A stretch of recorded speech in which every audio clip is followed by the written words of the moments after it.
Loué soit Jésus-Christ. Ici Louis pour Radio Origine. Alors aujourd'hui, c'est au tour de Yannick de prendre le micro pour nous parler du thème de Marie, médiatrice de toute grâce, et aussi en lien de la corédemption. Alors bonjour Yannick. Bonsoir Yannick. Bonsoir Louis, comment tu vas? Ça va très bien, très bien. J'espère que tu as Magnifique. bien préparé le sujet. Depuis un moment déjà, hein, ouais. En fait, c'est le sujet, je pense, entre nous, le plus important qui a été fait jusqu'ici pour Radio Regina, enfin qui n'est pas encore terminé Uh-huh. puisqu'on fait l'enregistrement, mais c'est un sujet extrêmement fondamental. Pourquoi est-ce que je dis ça? Parce que pour moi, enfin c'est même pas pour moi, ça me paraît logique en fait, que là on va parler d'une grosse clé en fait, pour en finir avec la crise qui a lieu à Rome. Voilà, parce que évidemment on débat beaucoup sur pas mal de questions, etc. Mais ici, du point de vue de la doctrine catholique, je pense que c'est un sujet extrêmement fondamental. Et puis voilà, on va développer tout ça pendant l'émission, hein. Et Ah ben là, voilà, juste une petite précision, je précise par rapport à la qualité sonore que tu es dans ta voiture, donc un espace un petit peu clos, et c'est juste pour ça un petit peu que qu'on t'entend, allez, on va dire 8 sur 10. Après, je sais pas ce que ça a donné sur l'enregistrement, nous verrons. nous verrons bien, hein. Ben, surtout que c'est un thème aussi important au vu de l'actualité. C'est vrai qu'il faut discuter de ce thème et de cette question de médiatrice de toute grâce, qui est évidemment en lien avec la corédemption que François a détruit et a littéralement craché dessus. Donc, exactement, en fait, ça tombe pile poil. Enfin, pile poil, je crois que ça fait quand même, sa déclaration date d'il y a 2 3 mois, mais en fait, les modernistes ont un sérieux problème avec ce dogme en devenir. Ça fait partie des dogmes qui n'ont pas encore été proclamés.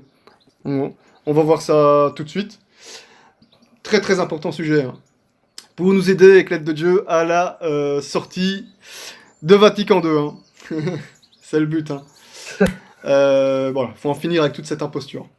Donc, pour introduire un petit peu les choses, on va faire ça de façon un petit peu amusante. Je vais expliquer un peu la genèse à titre personnel qui a fait qu'on en est venu à faire cette émission. C'est une petite histoire sympathique. En fait, l'année dernière, j'ai fait un petit voyage aux Philippines. Tu vois, un petit peu l'archipel au sud de l'Asie, quoi. Ouais. Euh, Qui avec les- malheureusement, je crois, est le dernier pays qui va accepter le divorce. Ah, je ne sais pas où ils en sont par rapport à cette question. Ouais, je sais pas. En tout cas, c'est vrai, effectivement, que c'est l'un des pays les moins décatholicisés au monde, au moins au niveau culturel. Mhm. Après, ils ont leurs problèmes aussi, comme partout, hein. Mais au niveau culturel, c'est un pays magnifique, à plein de niveaux. Bon, évidemment, il y a tous les problèmes d'insécurité, etc., hein, évidemment. C'est un pays très pauvre. Mais la Sainte Vierge et le visage de notre Seigneur Jésus-Christ, ils sont présents partout. Partout. C'est rien à voir avec les derniers pays qu'on nous dit, entre guillemets, catholiques en Europe, tels que voilà, la Pologne, Malte, Oui, non. l'Italie, Portugal. Là, c'est vraiment partout. Tu tournes la tête à gauche, tu tournes la tête à droite, tu vois les minibus avec l'effigie. Donc les gens peignent eux-mêmes sur leur bus, font des magnifiques peintures avec la Sainte Vierge Marie. Et tout ça, c'est partout. Ça, c'est magnifique. Alors évidemment, il y a des sectes protestantes, il y a aussi une présence islamique dans le sud de l'archipel. Ils ont aussi évidemment le terrorisme du coup, hein. Donc, Et oui. donc voilà, c'est un pays magnifique. Il n'y a pas beaucoup de tourisme, peut-être par rapport aussi à la question de l'insécurité et tout ça. Sauf évidemment dans certaines îles et beaucoup d'Américains en particulier. Mais enfin voilà. Et, et qu'est-ce qui t'a là-bas rapproché de ce sujet? Alors justement, on y vient, hein, on y vient. Donc tu vois, en fait, chaque pays a son ambiance et tout ça, culturel évidemment. Là, on parle d'un pays chaud. Et à la sortie des chapelles, j'imagine que c'était pas juste la chapelle que je fréquentais qui était comme ça, hein. C'est très, comment dire, c'est un esprit assez chaleureux et festif en fait, hein. Donc c'est pas Ouais. trop l'apologue à ce niveau-là, entre nous. Donc les gens après, voilà, quand la messe se termine, il y a les repas et voilà, les gens se rencontrent et parlent et bon voilà, super ambiance à ce niveau-là. Ils mangent en bout, donc ça c'est super. Et tu sais bien, comme partout dans le monde, dans toutes les chapelles, on va dire un peu, qu'ils ont certaines positions par rapport à Rome, donc les chapelles un peu Ça peut être tradi ou Nanakum. Il n'y a pas beaucoup de chapelles Nanakum aux Philippines. Il y en a beaucoup qui sont tradis, par contre. Après, on va voir comment ça va se développer avec le temps. Mais en tout cas, tu sais bien que dans toutes ces chapelles, il y a toujours un peu la même sociologie. C'est un peu comme dans les classes d'école, tu vois. Et tu vois, t'es toujours des personnages un peu type, on va dire. Et là, évidemment, t'as des personnages un peu qui passent beaucoup de temps à étudier, qui sont un peu assez intellectuels, tu vois. Ça, c'est partout. Et évidemment, j'ai vite grillé la personne en question. Une personne est venue me trouver. Et donc, tu sais bien, moi, je suis d'origine belge. Et elle était toute contente. Entend, hein. Oui, réciproquement. Donc, cette personne-là, justement, elle était très réjouie de ça, de voir qu'en Belge j'étais là. Donc, elle est venue me trouver. Alors, c'est un certain monsieur William Lorenzo. Alors, s'il m'autorise, je publierai sa photo dans le format vidéo, parce que je pense que je vais faire un petit peu de montage, hein, comme c'est l'émission la plus importante. Donc, monsieur William Lorenzo, qui étudie beaucoup la religion, est tombé un jour sur une étude très intéressante sur la question, l'histoire et la théologie de Marie Médiatrice. Donc, tout ce qui s'est passé par rapport à la question dogmatique. Oui. Alors, en fait, il est tombé simplement sur un livre rédigé par un théologien allemand qui s'appelle Manfred Hauck. C'est un théologien en col romain, hein, mais pas tradit, Novus Ordo. Mais bon, très sérieux en matière de dogmatique, etc. Malgré ce qui se passe à Rome. Et malgré le problème des ordinations, évidemment. Voilà, mais néanmoins, ça n'empêche pas, évidemment, d'avoir fourni un travail de qualité en termes théologiques et en termes historiques. Hein. Donc c'est un ouvrage, je pense, de référence. Alors, qu'est-ce qui s'est passé? C'est Manfred Hauck faisait des recherches sur le cardinal Mercier en Belgique. Et c'est à ce moment-là qu'il a redécouvert l'énorme travail du cardinal Mercier, dont on va parler durant l'émission, en personnage clé. C'est à ce moment-là qu'il a redécouvert tout le travail du cardinal Mercier concernant ce désir qui était le désir d'une vie, la proclamation du dogme, du 5e dogme marial, c'est-à-dire Marie médiatrice. C'était vraiment sa mission au cardinal Mercier. Pour être clair avec les auditeurs, je vais autant expliquer les choses un peu ratées de son mandat, les problèmes qu'il y a eu, et bien entendu, évidemment, parler de cette question de Marie médiatrice. Donc on va voir un petit peu l'historique de cette question. On va aborder évidemment, pendant ce temps, en même temps, parallèlement, la question théologique également. Et ensuite, on va avoir un petit échange et discuter un peu de tout ça. Je pense que l'émission va durer peut-être 2 parties. En tout cas, voilà. Tout cela est bien passionnant et Manfred Hauck s'y est donné à fond.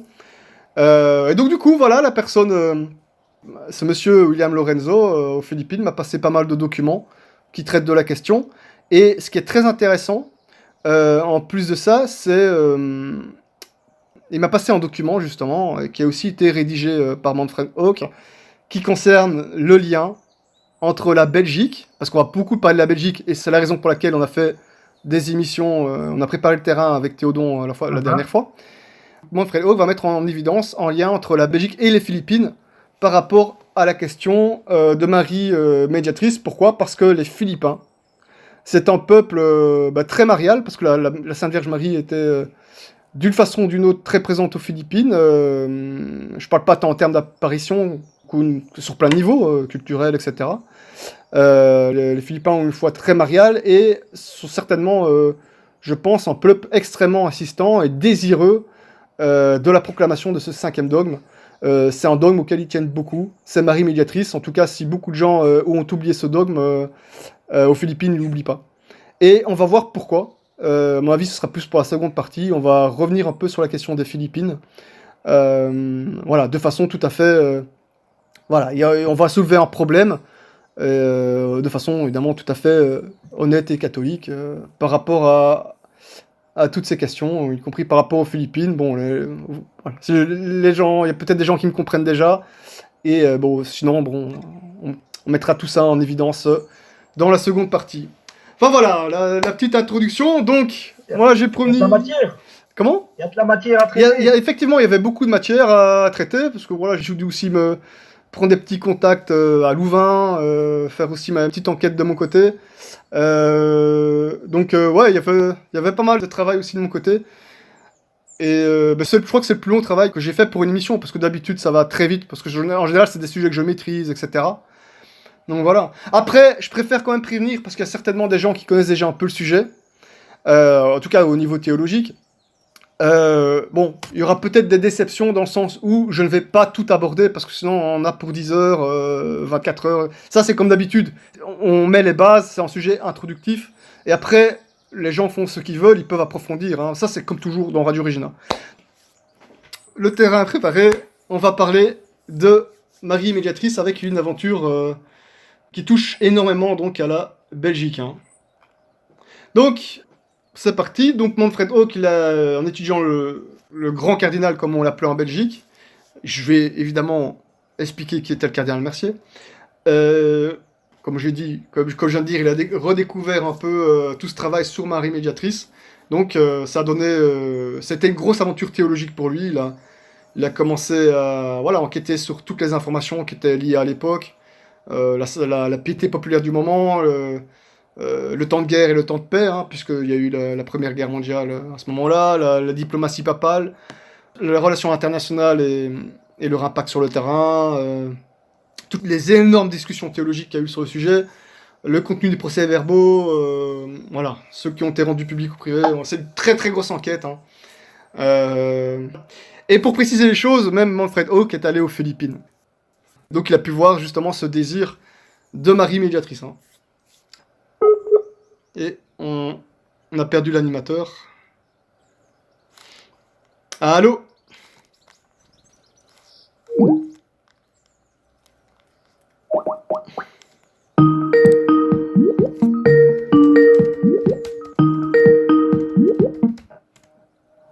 Ok, c'est bon. Ça va. Ok. C'est parti alors. C'est parti pour Marie Médiatrice. On y va. Donc, il y a deux personnages clés. Hein. Donc, il va avoir le cardinal Mercier et la prieure du Carmel-Duc, là aussi en Belgique. Donc, Marie-Madeleine de Jésus, on va aussi lui rendre hommage. Hein. Et le cardinal Mercier sera son directeur spirituel. Et tous deux, en fait, dans cette histoire-là, vont s'allier pour cette proclamation qu'ils ne verront jamais de leur vivant, en tout cas, et que nous n'avons pas encore vu non plus, pour le 5e dôme. Alors, mais comme je disais, hein, donc Marie Médiatrice, de toute grâce, à l'heure actuelle, c'est très malheureux, on n'en parle plus beaucoup. Mais à l'époque, c'est-à-dire le siècle dernier, la première partie de ce siècle, il y a eu toute une explosion de littérature théologique à ce sujet, hein, et un véritable engouement. Donc c'était avant Vatican II, avant la Seconde Guerre. Et à cet engouement, donc, comme on a dit, la Belgique va jouer un très grand rôle. Le cardinal Mercier va donner une énorme impulsion à tout ça. Hein. Donc du coup, on va faire une petite biographie de base, hein, donc très rapide, sur le cardinal Mercier. Hein. Alors, donc le futur cardinal Mercier, son vrai nom c'est Désiré Joseph Mercier. Il est né dans le Brabant wallon. Il est ordonné prêtre le 4 avril 1874, excusez-moi, et obtiendra son doctorat en théologie en 1877. L'un de ses premiers gros faits d'armes, ça va être la réintroduction en Belgique de l'enseignement de la philosophie thomiste.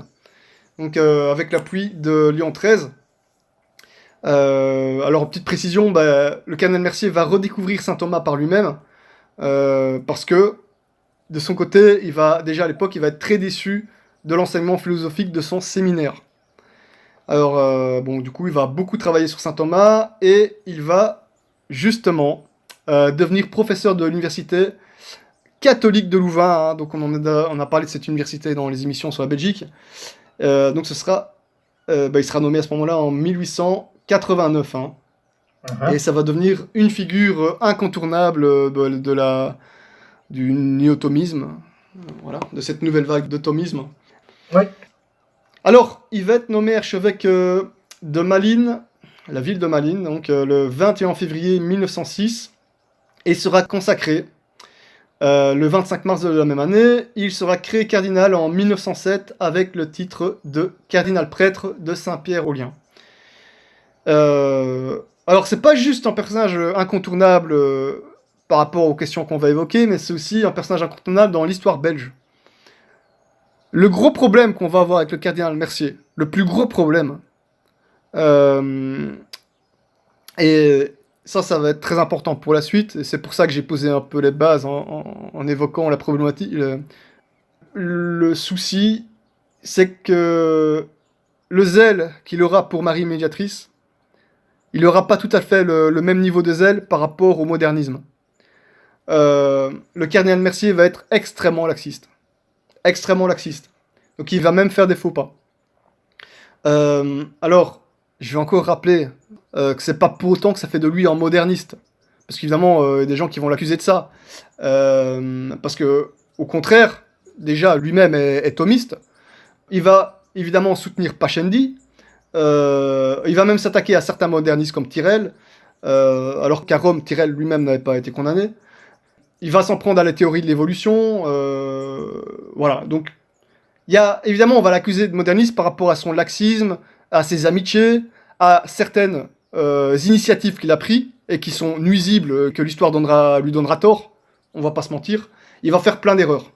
Et ça, on va les dénoncer au cours de l'émission. On va expliquer le problème. Maintenant, voilà, on entend beaucoup de mauvaises langues qui vont dire... c'est ça le problème. C'est comme... On a tendance à être un peu... j'ai pas de problème à ce qu'on soit un petit peu binaire. Pour moi, on est avec Jésus-Christ ou contre lui, on est avec la doctrine ou pas. Voilà, dans ce sens-là. Mais le problème, c'est que... voilà, il y a des gens qui sont un peu plus laxistes que d'autres. Comme pour tout, hein. C'est ça, c'est pas pour autant que ça en fait des francs-maçons, c'est pas pour autant que ça en fait des infiltrés, des modèles. Voilà, il y a des gens qui font des erreurs, c'est pas. Voilà. Maintenant, cardinal Mercier, je veux dire, on peut pas le comparer non plus, on peut pas le traiter de moderniste. Je vais en parler pendant l'émission de toute façon, mais je veux dire, il n'est pas comparable avec de Lubac, des Pierre-Thiers de Chardin. Moderniste, ça porte encore une fois une définition. Donc. On peut pas reprocher aux gens de pas avoir tout vu clair dès le début, hein. Oui, parce qu'il y a des gens qui sont très clairvoyants et il y en a d'autres qui sont beaucoup moins. Sur certaines questions, même des gens qui sont très clairvoyants et sur d'autres non. Donc, voilà, tu fais bien de le dire. Donc voilà, maintenant que la base elle est faite, on va commencer. On va parler un petit peu de toutes ces histoires par rapport au sujet traité. Et en même temps, en parallèle, je ferai un peu l'histoire du cardinal Mercier, comme évidemment le développement de la théologie du cinquième dogme. Donc on va retourner un petit peu en arrière. Hein. Donc en 1804, on a eu la définition dogmatique de l'Immaculée Conception par Pie IX. Et alors cet acte, il va mettre en évidence l'exercice solennel de l'infaillibilité papale. Hein. Donc ensuite, on a eu le premier concile du Vatican qui va justement clarifier l'autorité enseignante du pape.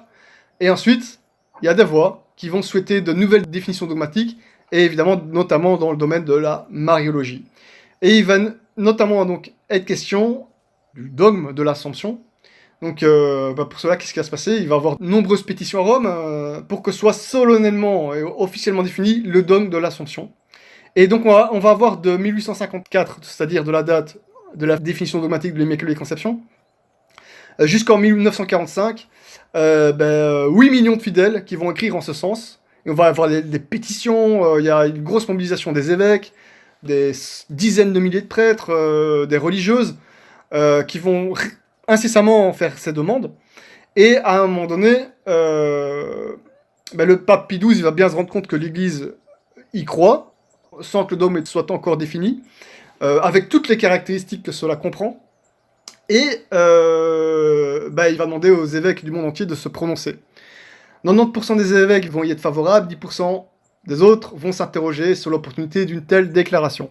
Donc ces 10%-là, je suis pas sûr entre nous que c'était nécessairement les plus orthodoxes, mais bon voilà, ça c'est un autre débat.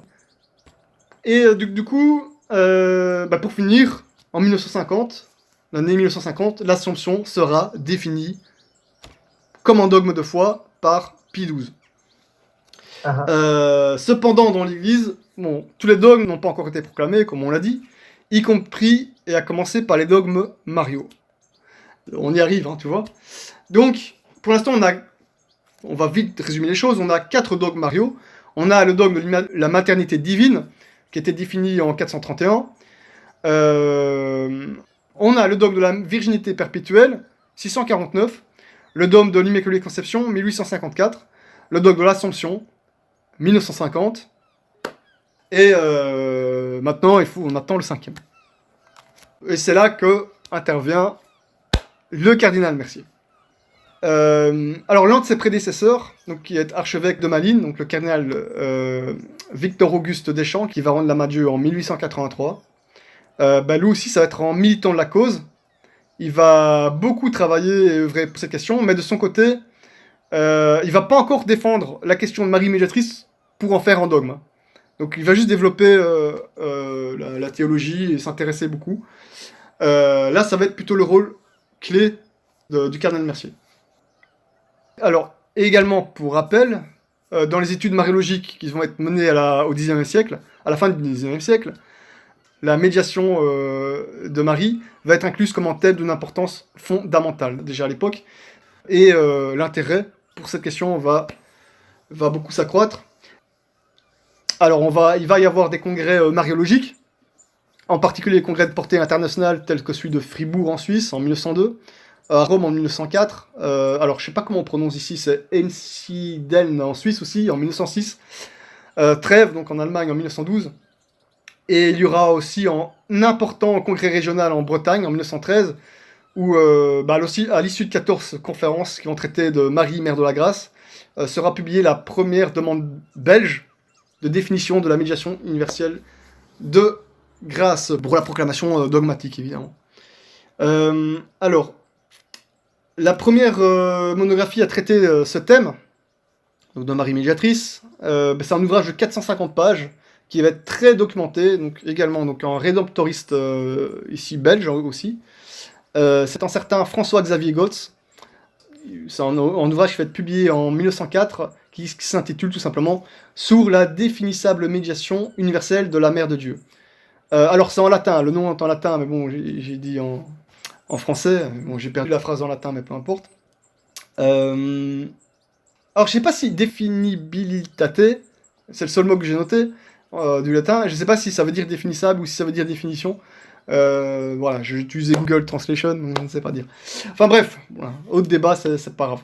Le père Gotz, à l'époque, il va publier une collection très très riche de sources en hommage au congrès de Rome, hein, qui a lieu la même année, qui va célébrer le 50e anniversaire de la définition de l'Immaculée Conception. Un travail qui va reposer largement sur le discours de saint Alphonse Marie de Ligorie, et qui, parmi les saints des temps modernes, associé aussi à Louis-Marie Guillaume-Montfort, hein, ont défendu avec une grande vigueur la doctrine sur la médiation universelle de Marie, hein, donc sur la grâce. Le père Gotz, lui, était professeur de théologie dogmatique dans le Scholastica de l'ordre de Wittem aux Pays-Bas, province de Limbourg.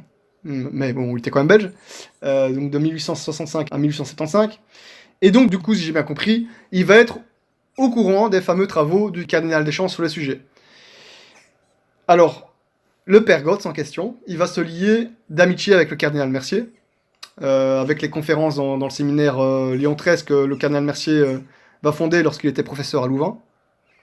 Et par la suite, donc, le cardinal Mercier va vraiment reprendre ce combat. Hein.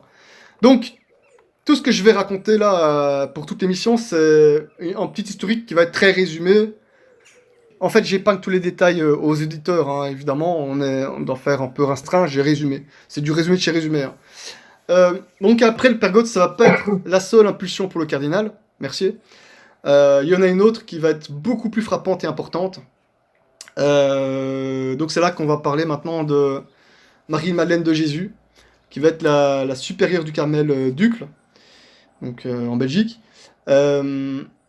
Apparemment, il va se passer quelque chose pendant qu'elle priait. Elle va ressentir très fortement que Dieu désirait intensément une glorification de Marie, donc à savoir la définition dogmatique en question. Et elle va le confier au cardinal Mercier. Et au départ, lui, il va être un peu dubitatif, parce qu'il sait tout l'énorme travail qu'il y a à entreprendre pour une proclamation dogmatique. Mais il va y réfléchir.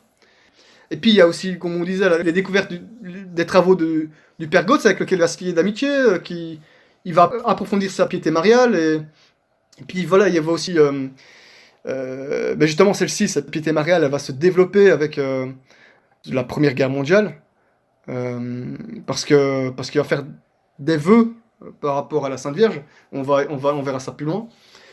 Et puis, évidemment, la religieuse. Alors, on va revenir un petit peu donc sur la vie de Marie-Madeleine de Jésus. Alors, il existe une biographie qui était rédigée par un homme politique catholique belge, un certain Cyril van Overberg. Il a écrit ça en 1950. C'est un homme d'État belge qui connaissait très bien cette religieuse, qui est née en 1862. Donc, c'est une fille de 6 enfants d'une famille, la fille d'un homme d'affaires. Et durant l'enfance, Marie-Madeleine de Jésus, donc son vrai nom c'est Palmyre en fait, son vrai prénom. Palmyre va jouir déjà de grâce mystique, et d'après les informations qui vont être rapportées par Van Overberg, elle menait déjà une vie véritablement sainte. Elle va entrer au Carmel à Bruxelles, 8 ans plus tard, elle sera transférée au Carmel d'Uccle, qui est aussi près de Bruxelles, Carmel nouvellement fondé, et malgré son jeune âge, 28 ans à l'époque, elle va rapidement être élue mère prieure. Je sais pas comment on dit, c'est ça exactement ça qu'on dit pour les femmes en tout cas, mais voilà. Et par la suite, les sœurs, elles vont partir à Argenteuil en 1928. Et je me demande même si elles vont pas revenir par la suite plus tard à Uccle, mais bon, ça c'est une autre question. En tout cas, elle va rester prieure jusqu'en 1941, lorsque la maladie va la contraindre à démissionner. Et c'est 5 ans plus tard, le 12 novembre 1946, qu'elle va rejoindre le Seigneur. Et voilà, donc l'homme politique Cyril van Overberg va lui rendre un hommage. Hein. C'est justement ce document qui va permettre à Manfred Hawk d'avoir des informations sur ce qui s'est passé avec le cardinal Mercier. Donc voilà, hommage à elle. Et voilà, donc c'est une personnalité un peu oubliée, mais malgré qu'il existait encore des traces. Et ça, il y a beaucoup de gens, comment dire, de prêtres, de religieux très, très militants, qu'ils ont fait des travaux énormes, qu'ils ont un peu été oubliés de la mémoire collective, et c'est bien un peu de retrouver tout ça là, hein, grâce à Dieu. Donc voilà, je me base principalement en tout cas sur l'ouvrage ici écrit en anglais de Manfred Hawk. Alors j'ai oublié de préciser le nom, hein, comme ça vous pouvez le retrouver sur internet, éventuellement l'acheter. Hein. Donc c'est Mary, Mediatress of Grace. Mary, Mediatress of Grace. Titre en anglais évidemment, c'est un livre en anglais, hein. Donc ça veut dire en français Marie, médiatrice de grâce. Voilà. Donc, je me base aussi sur d'autres ouvrages, mais celui-ci, ça va être le principal, évidemment, ça m'a beaucoup aidé. Alors, excusez-moi, j'espère que c'est pas le corona. Alors, je précise justement, par rapport aux dates, là, on fait l'enregistrement le 10 mars, et on est plus de 110 000 contaminés dans le monde. Oui. Voilà, on va voir jusqu'où ça va aller. Bon, Christelle et Ixon.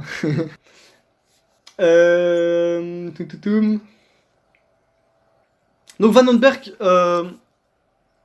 il va citer en plus dans son livre de nombreux témoignages très impressionnants sur la vie exceptionnellement sainte de cette religieuse. Elle va être considérée par beaucoup de gens de l'époque comme une nouvelle Thérèse d'Avila, Sainte Thérèse d'Avila. Elle va vivre beaucoup d'expériences mystiques et qu'elle va d'ailleurs mettre par écrit. Donc ceux que ça intéresse, je sais pas si l'ouvrage est facile à trouver. Moi, par exemple, moi, je ne me le suis pas procuré, hein, mais ça devrait être intéressant de mettre la main dessus. Alors, quelque chose d'important à savoir aussi, c'est que cette mère Madeleine de Jésus était en contact avec le moine bénédictin irlandais, qui est au minimum connu, hein, c'est le Columba Marmion, qui était installé dans la fameuse abbaye de Maretsu, et qui lui était le directeur spirituel du cardinal Mercier. Et ce sera également aussi un grand ami de celui-ci. C'est une vie intéressante aussi, hein, la vie de Columba Marmion. Qui va aussi avoir une importance sur la scène religieuse belge et même internationale. Juste pour information, il est mort saintement dans son monastère en murmurant les noms de Jésus et Marie. Voilà, c'est une belle mort ça. Amen. Donc, la mère Madeleine de Jésus, c'est une religieuse qui rêvait beaucoup au triomphe de la Sainte Église. Et pour le cardinal Mercier et son entourage commun, cette sœur, bah, elle a été très très importante, hein, comme on dit. En fait, de retour de Rome à son pays natal, après avoir été élevé cardinal en 1907, il va chercher à ce que ses multiples activités soient soutenues par la prière de quelques religieuses qui pourraient intercéder pour lui auprès de Dieu. Et il va en discuter donc avec son ami Dom Colomba Marmion, qui lui a consulté quelques carmels, et le choix il va se porter sur Mère Madeleine de Jésus, justement. Donc là, la boucle elle va se boucler. Donc elle va faire vœu d'obéissance solennelle au cardinal Mercier, elle va lui promettre d'offrir toutes ses actions et souffrances pour ses intentions afin de l'aider au salut des âmes de son diocèse et au travail pour la sanctification du clergé de la Sainte Église. Donc c'est un vœu reconnu en personne par le pape Saint Pie X. Donc ça va être le début d'une grande coopération entre le cardinal et la carmélite. Donc par la suite, le cardinal Mercier au début il avait des doutes initiaux comme on disait, mais après ça va devenir l'un des principaux promoteurs de cette demande évoquée par la carmélite. Ils vont beaucoup en parler, beaucoup réfléchir ensemble. Savoir aussi, elle a une vision, elle va l'écrire à Benoît XV d'ailleurs. Alors, là c'est du français, que j'ai traduit de l'anglais, mais qui devait déjà être lui-même traduit en français, donc c'est peut-être pas les mots exacts, hein, mais bon, peu importe. Alors, elle va lui parler d'une vision qu'elle a eue dans la Sainte Vierge. Elle va lui dire, donc elle écrit à Benoît XV, hein, c'est cette vérité qu'un jour, la Vierge très sainte, dans toute la splendeur de sa majesté royale et de sa gentillesse maternelle, a daigné me paraître. Elle s'est approchée de moi, ouvrant les yeux de mon âme et apparaissant visiblement assis sur un trône de nuages. Elle amenait le divin enfant aux hommes pécheurs. Quand je me suis approché et que je cherchais à comprendre le sens profond de cette apparition, je me suis rendu compte que la Vierge Marie m'avait communiqué le sens propre, réel et complet de sa médiation mariale. Elle dit au pape, ce dogme de la médiation mariale ne serait-il pas le couronnement de toutes les vérités de la Sainte Foi, donc le couronnement de tous les dogmes de notre Sainte Aide, donc de notre foi, ô Saint-Père. En vertu de l'insistance de notre Seigneur, je demande de votre sainteté, dans une soumission infantile, de donner un nouvel éclat à la gloire de Marie. Elle savait écrire, hein. En tout cas, ça c'est... Les mots qu'elle utilise pour sa lettre sont très très beaux. Hein. Sont très très beaux. Ouais, oui, c'est vrai, ouais. Quand je dis elle est très mystique, mais en même temps, il s'en est passé des choses. Hein.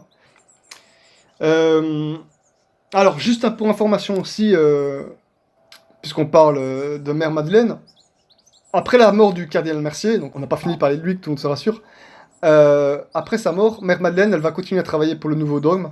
Elle va envoyer des lettres à Pie XI et continuera avec Pie XII. Justement, à l'époque de Pie XII, le secrétaire d'État pontifical, le cardinal Maglione, va lui répondre le 12 juin 1942, stipulant que le Saint-Père avait bien reçu ces nouvelles lettres et pris note de son contenu. Il va la remercier et se réjouir de la dévotion enfantine à la Sainte Vierge si évidente en elle. Mais il va répondre, donc, en gros, je traduis encore du français, de l'anglais du français. Il répond, il semblerait toutefois que les questions proposées nécessitent encore une étude plus approfondie. Pour le moment, il ne semble pas que votre désir pieux puisse être exaucé. Alors, on va revenir un petit peu sur tout ça. Mais l'Église, en tout cas, elle va prendre ses dispositions par rapport à ce souhait jusqu'à Vatican II. Donc, on verra plus tard ce qui s'est passé. Puisque, bon, beaucoup de gens sont déjà au courant, hein, et ce sujet-là va aussi créer beaucoup de débats et de tensions pendant le entre guillemets concile. Donc maintenant on va en revenir au cardinal Mercier. Donc il y a eu toutes ces impulsions-là que je suis en train de parler. C'est des choses évidemment, je répète encore, hein, on résume, on n'entre pas dans les détails parce que sinon il faudrait 10 heures d'émission. Hein. Voilà, il s'en est passé des choses. Et comme maintenant je vais entrer pleinement dans on va dire la biographie du cardinal Mercier, maintenant, pour être véritablement honnête, clair avec les auditeurs, on va dire tout ce qui n'a pas été. Donc on va un peu parler de tous les problèmes qu'il y a eu. Alors je vais préciser, donc d'emblée, on va revenir sur la pensée et certaines initiatives néfastes qu'a eu le cardinal Mercier. Je ne parle pas par rapport à la question du dogme, parce que justement là ça entrait en contradiction en fait, et on va le voir aussi. On va repréciser les choses.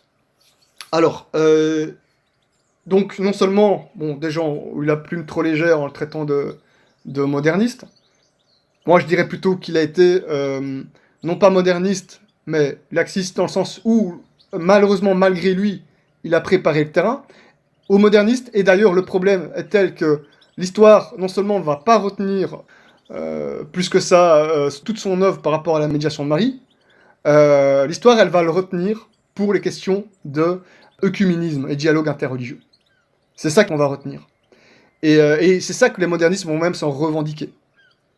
C'est ça, comme quoi des simples choses, quelle que soit l'intention de la personne, y compris pour le fait d'être un peu laxiste par rapport à ses problèmes, ça peut avoir des conséquences extrêmement gravissimes dans l'histoire.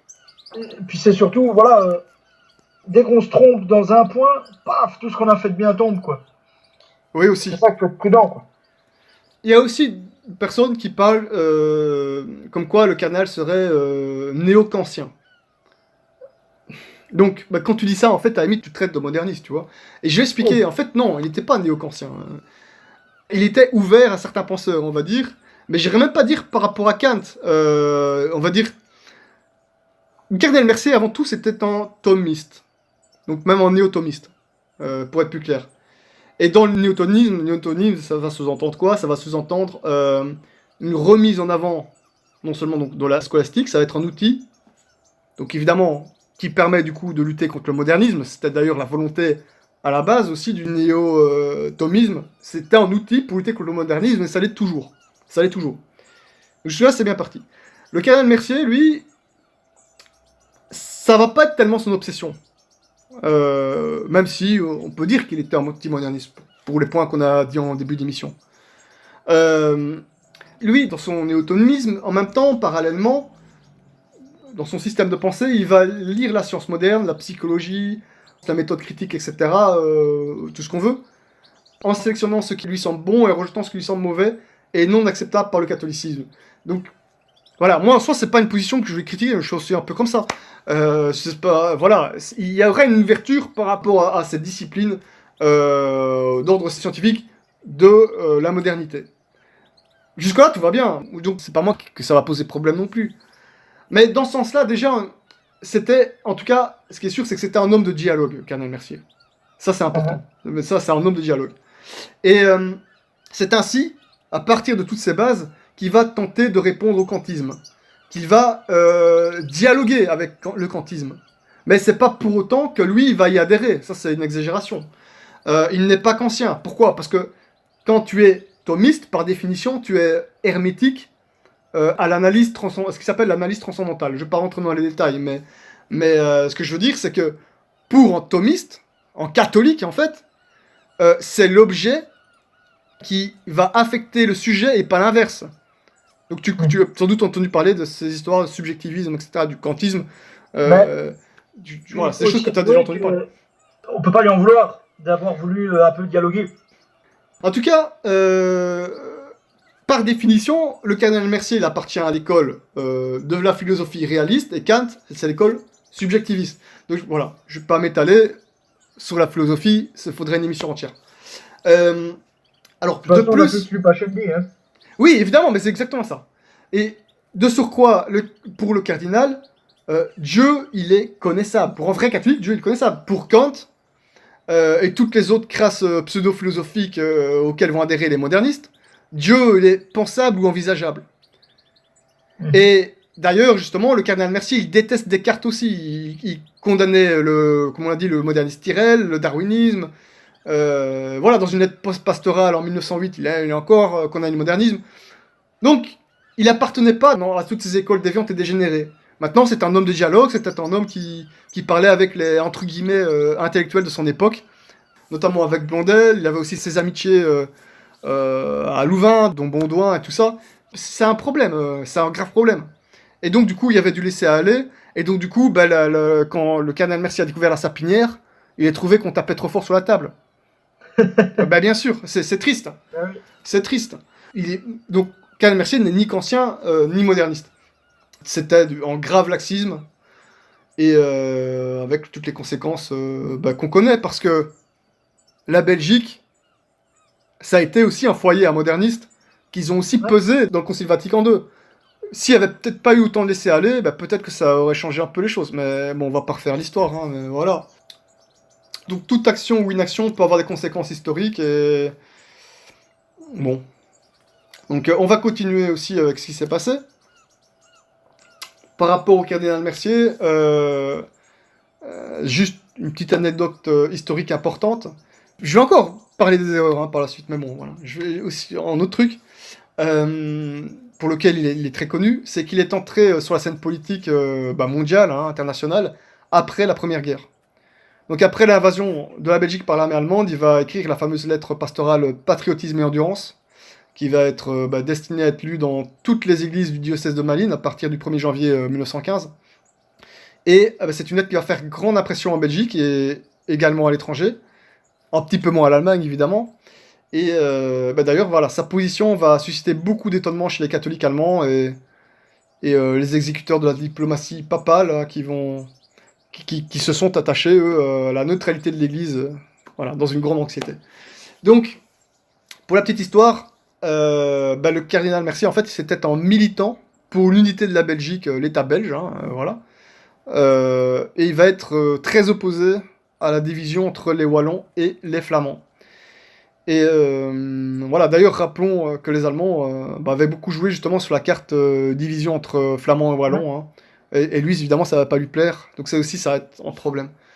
Donc voilà, et c'est un positionnement non neutre, pour lequel, d'après Manfred Hawk, je sais plus exactement la source dans laquelle il avait trouvé cette information, mais c'est une raison pour laquelle le cardinal Mercier deviendrait une persona non grata à Rome durant la guerre, bien que le pape Benoît XV n'aurait pas critiqué publiquement. Voilà. Mais en tout cas, ça embêtait beaucoup l'Église, ce positionnement, par rapport à l'Allemagne. Donc, ceci étant dit, ça n'empêchait pas le cardinal Mercier d'avoir ses amitiés avec l'Allemagne, notamment avec le cardinal Schultz de Cologne, qui lui-même, le cardinal Schultz, va être très favorable à la proclamation du dogme mariable. Alors maintenant, on va voir le plus grave avec le cardinal Mercier. Le problème le plus grave qu'il y a eu. Alors, je dis toutes les choses négatives, comme ça après on peut passer à toutes les choses positives, évidemment, pour la suite. Le plus gros problème qu'il a eu, sa plus grosse faute aux plus lourdes conséquences, pour laquelle la postérité va le retenir, c'est la notion de dialogue interreligieux. C'est la notion d'œcuménisme. Il va se mettre à organiser des discussions œcuméniques à Malines avec des représentants de la secte anglicane, donc les anglicans. Dans sa propre résidence, à partir de décembre 1921, il va avoir 4 réunions d'une durée d'environ 2 jours, chacune jusqu'en 1925. C'est une initiative qui est complètement privée. Le pape Benoît XV va en être informé. À ce moment-là, il ne va rien dire publiquement qui va leur être contraire. Il va pas s'en occuper. Voilà. C'est Pion qui va faire le travail. Mais évidemment, voilà. Il va pas... Dans le sens moderne du terme ou... Oui, je vais préciser les choses. En tout cas, l'intention n'était pas pour autant mauvaise dans la tête du cardinal Mercier, peut-être un peu plus mauvaise dans la tête de ses fréquentations. Et je vais expliquer, parce que le cardinal Mercier s'est aussi défendu par rapport à ça. En tout cas, le pape Benoît XV, que tout le monde se rassure, évidemment, il ne donnera pas sa bénédiction par rapport à ça. C'est des histoires, évidemment, qui vont faire beaucoup polémique. L'initiative, en fait, elle est pas tant du cardinal Mercier que d'une de ses fréquentations qui s'appelle l'abbé Portal, et également, bien entendu, de Don Baudouin, moderniste bien connu. L'abbé Portal, lui, c'est un Français qui, par rapport aux rencontres anglico-catholiques, lui, c'est vraiment lui le pionnier, en fait. Lui, il avait déjà commencé. Il organisait déjà ça dans son séminaire. Au départ, avec l'approbation de Rome, dans le but de convertir. Et évidemment, ça va mal tourner, les modernistes vont s'en mêler, l'abbé Portal lui-même va être soupçonné de modernisme par Rome, et les rencontres œcuméniques, en 1928, soit 2 ans après la mort du cardinal Mercier, ces rencontres-là, elles vont être condamnées par l'encyclique Mortalium Animos. Lisez-la, quand vous lisez ça, rien que ça, juste ça, hein, vous pouvez pas être pour Vatican II, c'est pas possible. C'est pas possible. Bon, bref. Alors, en tout cas, les rencontres, ça va être un échec complet, cuisant, chez le cardinal Mercier. Nous, on va pas se mentir, on voit les choses avec le recul un siècle plus tard, et en Vatican II plus tard. C'est pas nous qu'on va l'apprendre. hein, ils vont, évidemment, avec les anglicans, ils vont être incapables de parvenir à trouver en terrain d'entente sur la question de la primauté du pape. C'est mort. Sans parler, évidemment, de la question mariale. Attends. Hein. Donc, parlons-en, par rapport à la question mariale. Hein. C'est le paradoxe du cardinal Mercier. Ces questions-là, son dévouement pour la définition dogmatique de Marie en tant que médiatrice de toute grâce, ça va évidemment pas du tout trouver un écho positif parmi les anglicans. C'est pas du tout l'enthousiasme. Et ça va poser problème. Les anglicans vont être très très mécontents de ce travail du cardinal et les modernistes vont également lui reprocher et lui dire eux-mêmes qu'il y a contradiction entre cette initiative et le dogme marial. Ce qui est évidemment complètement vrai. Ils ont raison. D'autant plus que les anglicans, dans leur doctrine sectaire, c'est qu'ils ne peuvent pas invoquer les saints. Et encore moins la Sainte Vierge, évidemment. Ça fait partie de l'article 22, de leur 39 articles, de leur, entre guillemets, catéchisme 1563. Enfin voilà. Ça veut pas dire, par rapport à ces discussions, que le cardinal Mercier, lui, de son côté, il va partir d'une intention diabolique et tout ça. Il va plutôt chercher à faire quelque chose avec les anglicans, dans le sens, voilà, reconnaître les points qui posent problème dans leurs différends, mais évidemment, il va s'y prendre extrêmement mal. Alors, justement, j'ai trouvé un petit texte, une petite parole qu'il a tenue par rapport à son intention. Il va la déclarer en 1921 au Congrès mariologique de Bruxelles, justement. À l'époque, ces conversations œcuméniques, elles étaient en cours de préparation. Il va formuler ça comme ça, il va dire qu'il fait ça pour le retour au sein de l'Église des nations qui, par le schisme ou l'hérésie, ont été séparées d'elle. C'est pas non plus une pensée très moderniste. Donc l'intention, c'était... Voilà. Il y avait vraiment la volonté de convertir. En tout cas, c'est ça le paradoxe du cardinal Mercier, c'est qu'il a participé dans sa vie à deux grosses initiatives complètement contradictoires qui vont marquer l'Église au XXe siècle. Et c'est justement deux domaines qui vont faire toute l'opposition à Vatican II. Entre le camp moderniste et le camp dit traditionnel, j'aime pas ce mot-là, mais peu importe, donc le camp catholique, c'est là-dessus que ça va jouer. Et on va expliquer, on va y revenir par la suite, évidemment. Hein. On va y revenir par la suite, évidemment. Et le célèbre bénédictin à Louvain, Don Humbert Baudouin, célèbre moderniste, donc l'un des pères de la seconde vague du modernisme, bien connu, il va s'efforcer à convaincre le cardinal de renoncer au 5e dogme marial. Évidemment. Pourquoi ? Alors il va, évidemment, évoquer les arguments protestants ou même schismatiques pour contredire la médiation mariale. Il va dire oui, mais ça contredit le témoignage paulinien du médiateur, Marie n'a joué aucun rôle de médiateur dans la rédemption, blablabla. Donc voilà, c'est évidemment les grosses enroules intellectuelles philosophiques, un peu évidemment comme l'a fait François Zéro. Hein. Évidemment, on va développer ces questions théologiques, mais évidemment que c'est pas les points théologiques qui leur posent problème. On est d'accord. On va peut-être en parler maintenant tout de suite, hein. Tant qu'à faire. Pour dire les choses, on va y revenir bien entendu par la suite, mais ce qui pose problème aux modernistes avec ce 5e dogme, c'est déjà ces deux choses, deux éléments. Première chose, c'est tout simplement la notion de dogme en tant que tel. Ben oui. Fatalement. Pourquoi ? Parce qu'en moderniste, par définition, c'est en libéral. Donc, tout ce qui est relatif à la dogmatique, c'est insupportable pour eux. Surtout tout ce qui est fixe. Tout ce qui est fixe. Et non. C'est ça, à tel point que les dogmes, ils vont peut-être dire qu'ils y adhèrent, mais ils vont en changer la substance, en tout cas ceux qui leur conviennent le moins.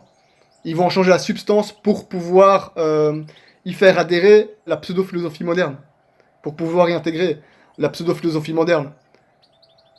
Donc ils vont bouleverser la substance des dogmes, donc c'est plus les dogmes en fait. Ils les anéantissent. Donc un moderniste, par définition, déteste tout ce qui est relatif au dogme. Donc c'est un peu difficile pour un moderniste, donc un libéral, de déclarer un dogme, par définition. C'est difficile pour eux. Autre point qui pose évidemment problème, c'est en termes de contenu. Marie, médiatrice de toute grâce. Marie, co-rédemptrice. pour le dialogue interreligieux et le communisme, par rapport à toutes les amitiés avec les protestants schismatiques, ça pose un grave problème. Ça sonne faux, quoi. Ah, ça les rend malades. Donc, il faut pas chercher plus loin. Faut même pas chercher les histoires théologiques et tout ça, parce qu'ils vont se défendre avec de la pseudo-théologie. Alors que tous ces sujets-là, comme on va le voir, tous ces sujets-là, ils vont être traités. Toutes ces questions de co-rédemption et de médiation de toutes les grâces, par la Sainte Vierge, tous ces sujets-là vont être traités théologiquement, approuvés, par des commissions, en travail de longue haleine. Donc les modernistes, après, qui reviennent avec des arguments, des pseudo-arguments théologiques, c'est juste risible.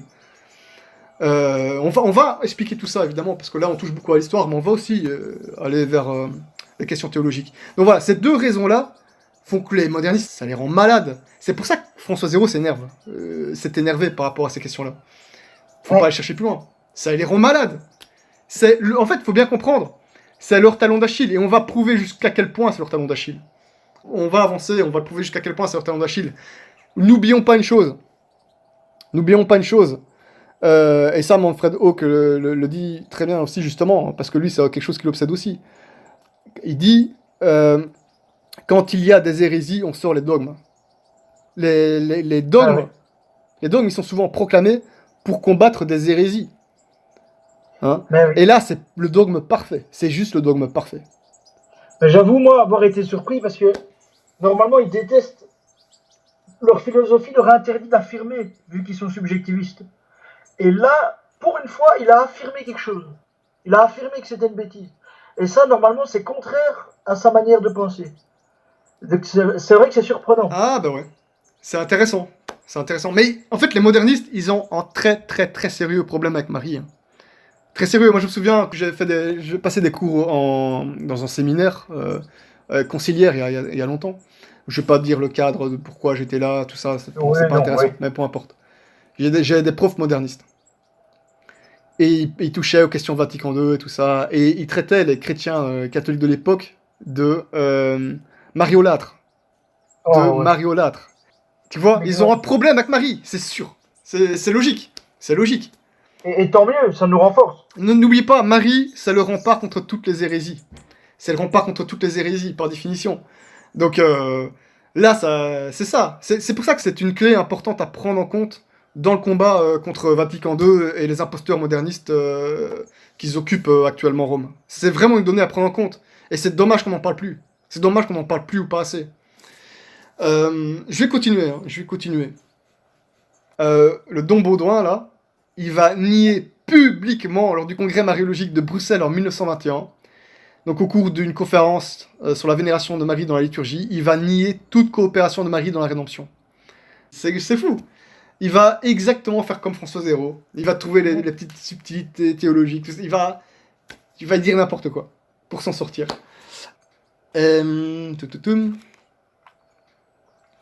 Donc, le plus gros combat du cardinal Mercier, le plus gros problème que l'esprit et son cœur entreprenaient à résoudre, et ça tous ses collaborateurs de l'époque le savaient, c'était la question de la médiation mariale.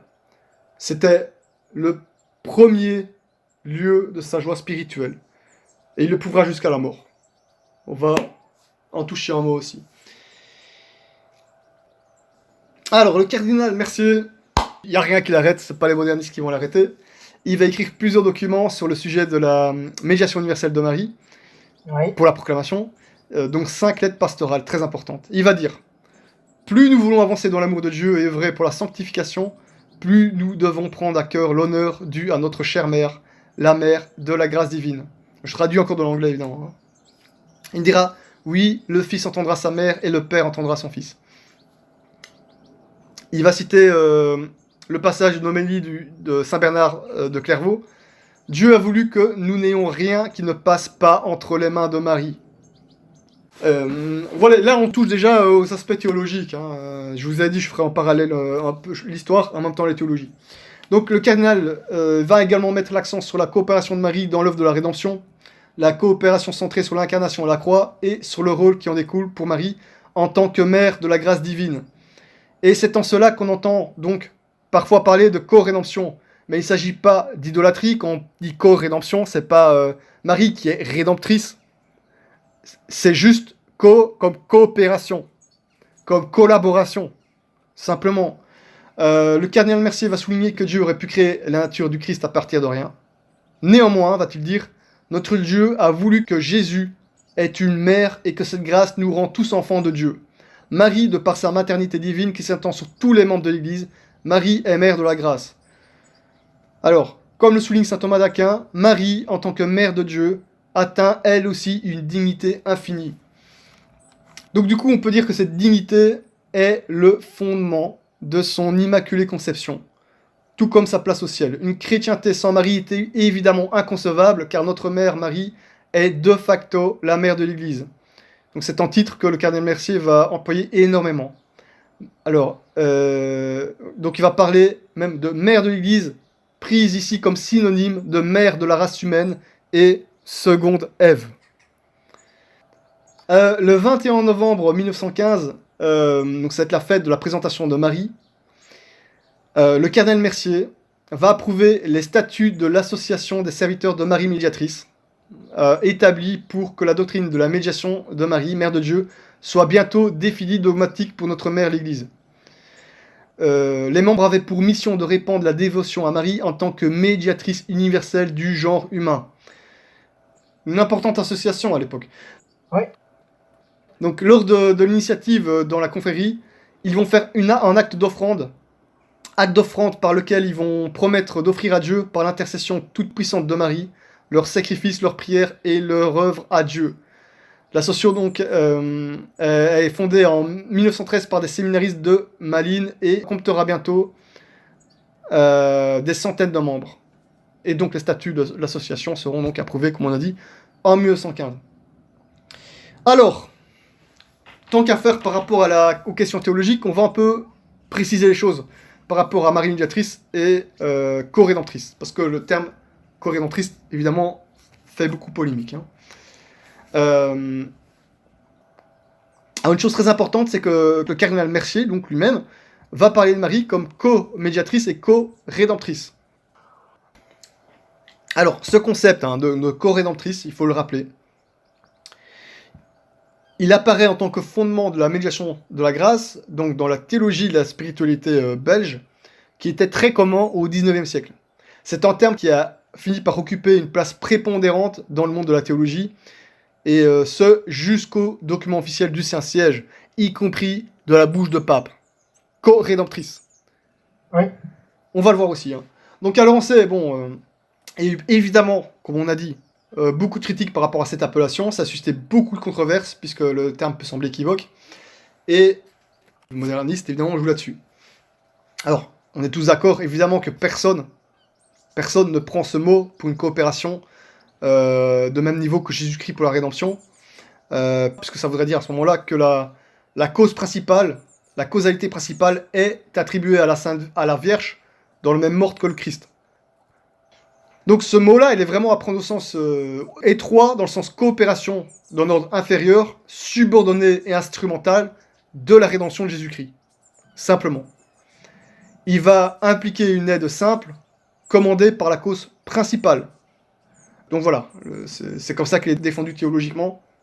L'usage du terme en ce sens, c'est une subordination, une coopération à la rédemption.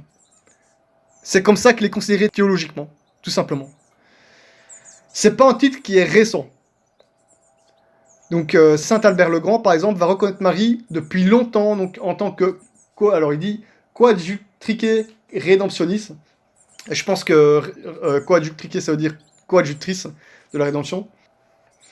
Le terme va pas être rejeté. C'est co-médiatrice et co-rédemptrice vont être employés beaucoup dans la pastorale du cardinal Mercier. Et vont se retrouver dans les différentes conférences, comme on a dit, Congrès Mariologique de Bruxelles notamment. Des papes, Pion Pie XII vont beaucoup utiliser cette expression, n'en déplaise à François Zéro. Pion il va s'exprimer comme ça, dans le texte de la prière de la clôture solennelle du jubilé de la Rédemption, 28 avril 1935, il va dire « Ô mère aimante et miséricordieuse, vous vous êtes tenus debout près de lui, souffrant avec lui comme co-rédemptrice. Il dit ça mot pour mot, co-rédemptrice. Pie XII, Ouais. il utilise à son tour.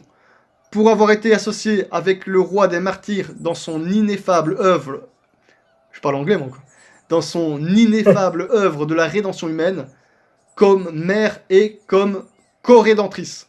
Donc émission à la radio au pèlerin à Fatima, 13 mai 1946. Il va dire, donc, en devenant mère du Rédempteur, Marie organise également toute sa vie sur la rédemption du monde. Amen. On peut citer le pape Léon XIII aussi. Elle a participé avec son fils Jésus à la rédemption du genre humain. Dans l'encyclique Parta Humano Generi, 8 septembre 1901. Alors, le même pape, dans sa constitution apostolique Ubi Primum 1898, sur la confrérie du Rosaire, il va dire « Dès que, par le plan secret de la divine providence, nous avons été élevés à la chair suprême de Pierre, spontanément la pensée nous est allée à la grande mère de Dieu et son associé au féminin, hein, et son associé à la réparation du genre humain. » Ouais. C'est ça, hein. Et on va terminer, pour clore cette première partie de l'émission, on va terminer par les mots de Benoît XV. Donc à son tour, il va clairement parler de cette doctrine dans sa lettre Letter Inter Solidicia. Et il va dire « En s'associant à la passion et à la mort de son fils, elle a souffert comme à en mourir pour apaiser la justice divine.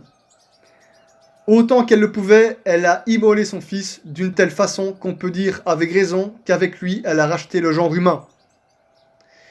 Et pour cette raison, toutes les sortes de grâces que nous puisons dans le trésor de la rédemption viennent à nous, pour ainsi dire, des mains de la Vierge douloureuse. » C'est clair. Voilà. Et ajoutons également que le mot co-rédemptrice va apparaître au Moyen-Âge. Maintenant, pas aussi avec autant de succès. C'est pas l'expression va pas avoir autant de succès à l'époque.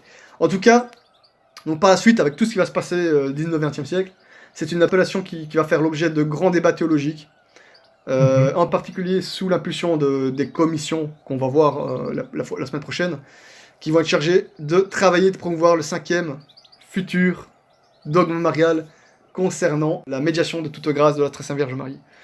Nous, tout simplement, c'est une guerre, très clairement. Voilà. Oui. Mais juste, une petite remarque. Je voulais pas te couper pendant que tu faisais tes C'est extraits. terminé, pas de problème. Il y a aussi Saint Pidis qui explique clairement qu'elle est co-rédemptrice, mais le terme théologique c'est Jésus nous a mérité de condigno et la Vierge de congruo. Et la distinction, c'est juste que elle ne l'a pas fait de manière pleine. Il faudrait vérifier ces deux termes théologiques. Mais donc, pour expliquer qu'elle l'a fait, entre guillemets, soumis quand même à son fils. Amen. Ouais, voilà. J'avais pas, je vois que tu as fait aussi une petite recherche de ton côté. J'avais pas cette citation, j'avais pas noté. Parce qu'un témoin de Jéhovah te dirait que Saint Paul dit quand même qu'il est l'unique médiateur, quoi. Donc, il faut absolument faire cette distinction. Voilà, exactement. Tout à fait. C'est évidemment, ça, c'est pas tous les protestants vont dire ça. Tous les protestants vont dire ça. Et donc, c'est voilà, d'où la nécessité. On va plonger beaucoup plus loin dans toutes ces questions. Par rapport aux éditeurs, que tout le monde se rassure, ça va pas être la semaine prochaine. On va poursuivre un peu toute cette aventure théologique, historique. On va voir plein de choses très sympathiques. Donc les auditeurs, n'aient pas peur. Ça va être rien de compliqué. Ça va être voilà, tout simplement encore plein de choses passionnantes à voir. On va parler de choses très interpellantes qui valent la peine d'être entendues pour ce combat. Voilà, c'est une guerre. Ça explique pourquoi c'est certainement l'émission la plus importante qu'on ait fait jusqu'ici. Vraiment assimiler ça, c'est vraiment des choses à redécouvrir et à exploiter, évidemment. La Sainte Vierge ne demande que ça. Parce que, vraiment, encore une fois, et on l'a dit à plusieurs reprises dans l'émission, c'est le talon d'Achille des modernistes. Ça les rend malades. Voilà. Très important pour le combat, pour le réveil de l'Église. J'espère qu'avec l'aide de Dieu, le message va passer et que ça permettra aux gens qui écoutent d'avoir des bonnes conversations sur le parvis des églises et que ça va se diffuser en maximum. Voilà, que cette nouvelle va se diffuser au maximum parce que là, avec l'aide de Dieu, un jour, ça va faire très très mal C'est vraiment le point faible des modernistes. Il faut vraiment bien comprendre ça. Ça fait partie de leur point faible et c'est quelque chose qu'on a eu trop tendance à oublier, malheureusement. On a laissé ça trop de côté. Moi, je dis, avec l'aide de Dieu, quand l'Église se réveillera, certainement, il faudra évidemment faire un concile pour établir les choses, etc. Pour marquer le coup, ce dogme sera proclamé, ça me semble évident. Ouais. C'est évident. Voilà, j'ai hâte d'être à la semaine prochaine, alors du coup. Et, Attention, c'est dit à Fatima, ça ne peut passer que par elle. Absolument, voilà. Je crois que le contexte historique a bien été expliqué, c'était important. Ouais. Et voilà, la prochaine émission, à mon avis, plus les armes de débat. Ouais. Ah, ben j'ai hâte d'être à la semaine prochaine pour parler de tout ça. Ah bah, Allez, moi aussi. une autre prière, un salut, très très bonne Ok, soirée ouais. à toi, Louis, un salut.